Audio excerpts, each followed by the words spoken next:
Okay, guys, the proper way to clean a chitlin, or booty noodles as I like to call them. Now, these are fairly clean already. They're actually really clean. They're Aunt Bessie's chitlins, and they are double clean. However, I don't trust anybody to clean my chitlins or my food in general. So, of course, I have to go through them myself. Now, first, when I defrosted them, I did rinse them over hot water initially to get any of the water that it came with, any substances, anything off of it first. Okay, this is a bath of cold water and white vinegar. Okay, that's how I start off with my first session of cleaning. When you clean these chitlins, okay, so y'all see how a chitlin is made. A chitlin is a whole intestine, big intestine, and it always opens on either one or both sides. Okay. First, check the outside, check the flaps, check around it, because polyps be hiding in there. If you don't use clean chitlins, you could, and you have the chitlins that aren't clean at all, like the big red buckets, you really have to do some detailed work. It's polyps. It's all kinds of stuff that's hiding in the inside of these flaps and things like that. And after you examine the outside of it or pull any of the membranes or anything that you don't want, you don't have to pull all the fat off of the chitlins, but if it's excessive and it's yellow looking, you do want to pull that off as well. Then after you examine the outside, you will flip this inside out, baby. If this wasn't a clean batch already, it would have looked disgusting in here, okay?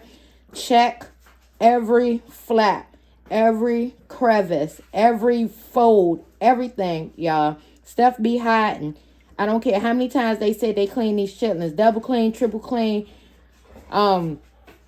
Just do it yourself and check. Out of the mini bags that I've done, maybe about 3 or 4 of them, I found stuff. Not big stuff, but enough to be like, okay, I need to get this out of my chitlin, okay? So that's generally what you're going to do when you're done. You soak it. Make sure there's nothing in there. You pulling it. All right. Next, I'm trying to find something like this. Not much. Could even came from just pouring in the water. Just a little black speck that I just saw. Checking the flaps, checking the flaps, checking the flaps. Extend them. Check the flaps. All right. Go to the other side. Check the flaps. Check the flaps. Check the flap. What I tell you? Turn it inside out. All right. Check the flaps. Check and pull all the nasty yellow membrane fat or whatever you want to call it. Check it. Check it. Check it. And y'all, these actually don't stink right now. They have a little pungent smell, but they don't stink like the red buckets. I'm sorry, I will never do the red bucket again. It's just not something that I want to do. All right. So when you're done, you just soak it again and you put it to the side. You're going to do all your chitlins like that. This one was already flipped inside out. I don't like to cook them inside out. But yeah. So this is generally just how you reclean the chitlins. And then my next step after this, I'm going to rinse them off again under cold water. And I'm going to soak them once more in some white vinegar. Don't add any salt or anything to it. Y'all, this is already pork, okay? You don't need to add nothing to this to make it saltier. Of course, when you're cooking, you add your little spices or whatever. But while you cleaning these chitlins, don't add no extra salt. Y'all try and get, well, you probably shouldn't be eating this anyway. But because we are, I'm going to just tell y'all how we do it here. All right, y'all be easy. Hey guys, this is the part that I forgot to put in. I pulled most of the membranes off of the chitlins, and when I did that, I cut them. I cut them until they were small enough to my liking. And we are back, y'all. Okay, so the chitlins are all cleaned up. See how nice and thin they are. Got all that nasty membrane off of them. So they are a lot thinner. So they'll cook little better. Not so thick. And they'll be real tender when we're done. Or you're going to cook them until they tender. You hear me? You don't want no grimy, gritty chitlin, all right? So, here we are. Now, I'm going to add some water to this because I want all of my seasonings to blend in. Now, chitlins will make their own water, but the one thing about chitlins is they curl up. So, the seasoning can get trapped into the pockets of the chitlins. So, you do want to have just a little bit of water. Now, I got 15 pounds of chitlins in here. This is a smaller crock pot. I probably shouldn't have put so many in here, but baby, by the time these cook down, y'all, 15 pounds of chitlins ain't nothing, baby. Okay. So these are the seasonings that I do have. I'm going to use them sparingly, except for the onion powder and garlic powder, because y'all know how us black folks do. So I have my onions. Now, I don't chop my onions. I like to slice them. So I slice them down the middle.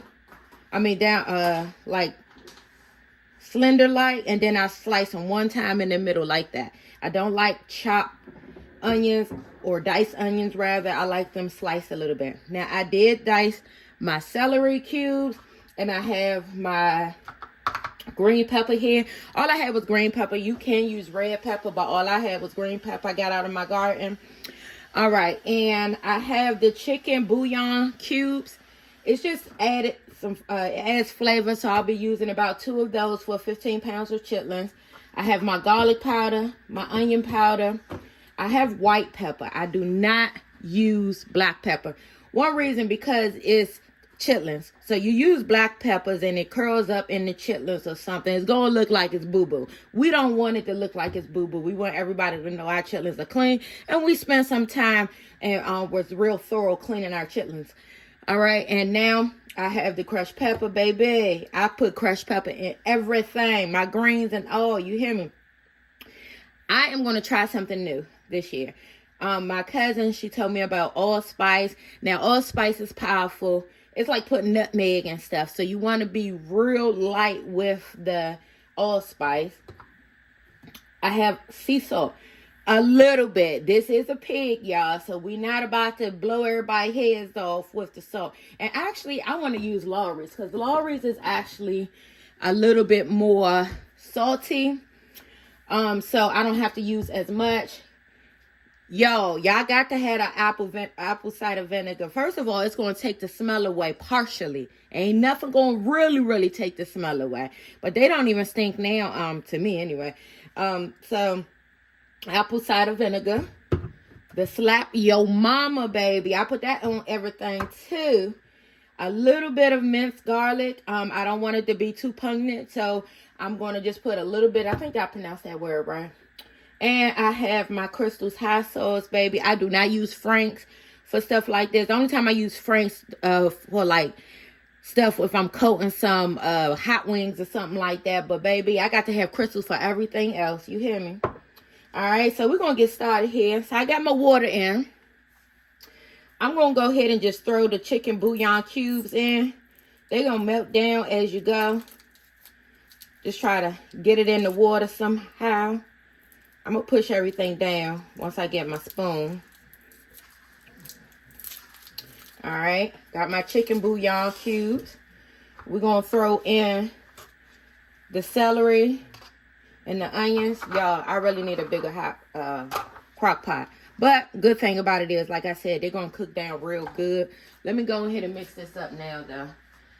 And be careful what silverware you decide to use. I'm really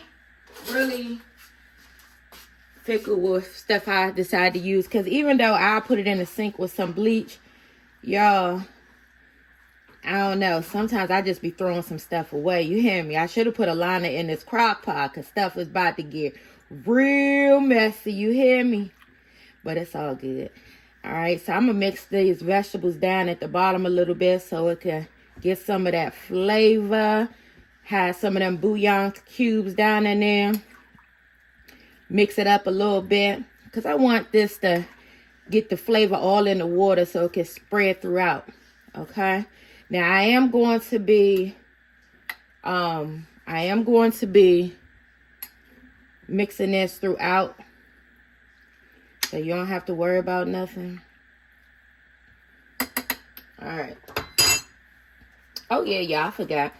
I like to be a little fancy, so I'm going to throw this in there just to see. That's something new this year as well.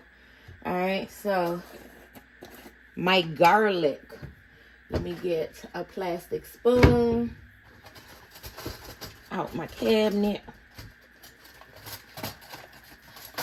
All right. I am only going to put a little bit of this in because I already have garlic powder that I'm putting in. Once again, I'm going to be mixing this up, so you don't have to worry. All right, just a little bit of that. All right, garlic powder. Yes, baby.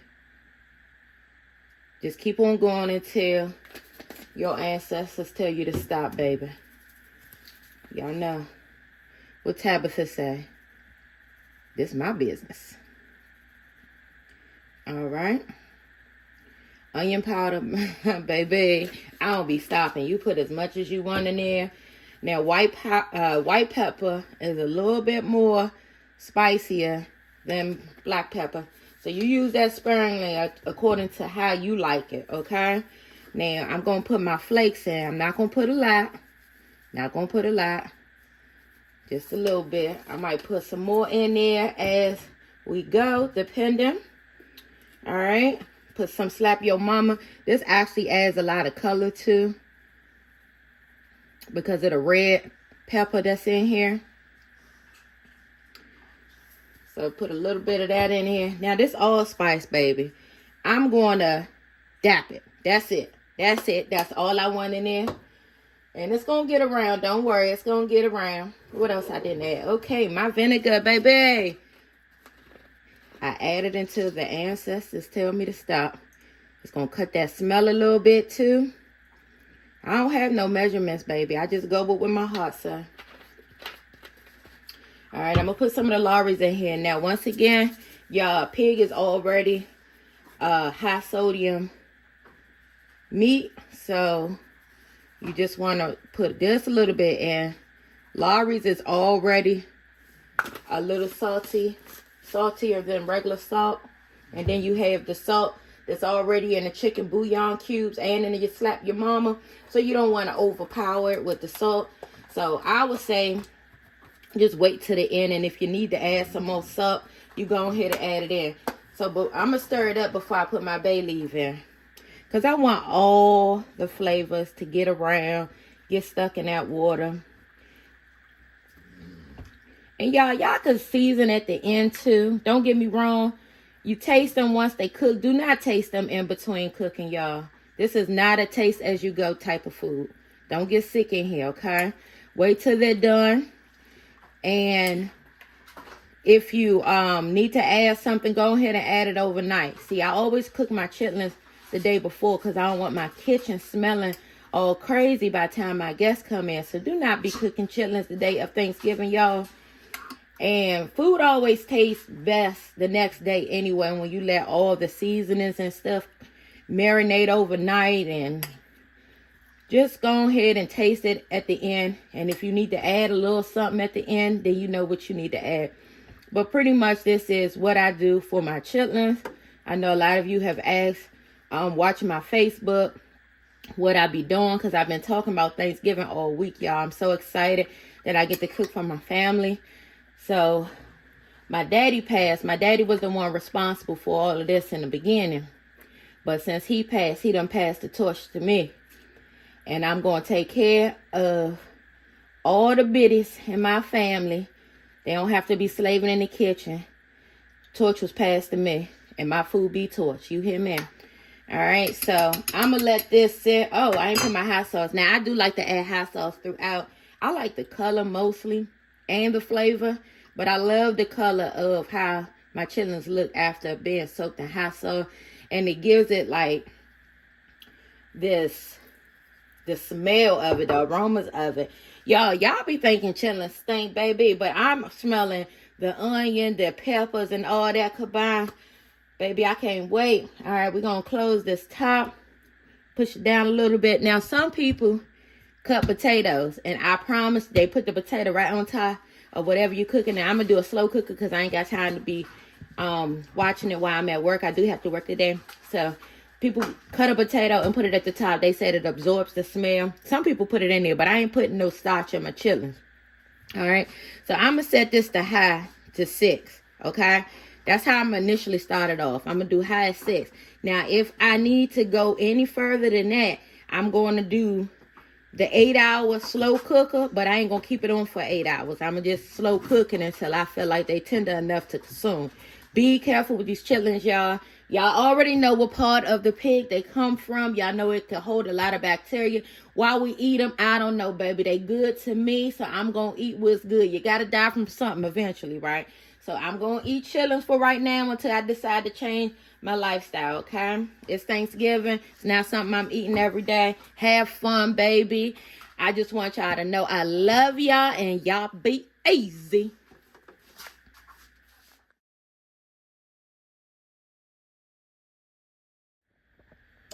Hey guys, I am back. Yeah, they're pretty much done. I like to keep them on for a little longer just so I can make sure they're nice, tender, and cooked all the way through. I added a few different seasonings throughout the cooking process because I did do a little taste after I felt that the bacteria portion was devoured and it did need a little bit more salt. So I did flavor as I went along after I officially made sure they were cooked enough. Now I'm just doing the tender process, okay? But I'm glad that you came and joined me today. If you have any tips or anything that you do differently, comment. Share this video and let me know what you think. Y'all be easy.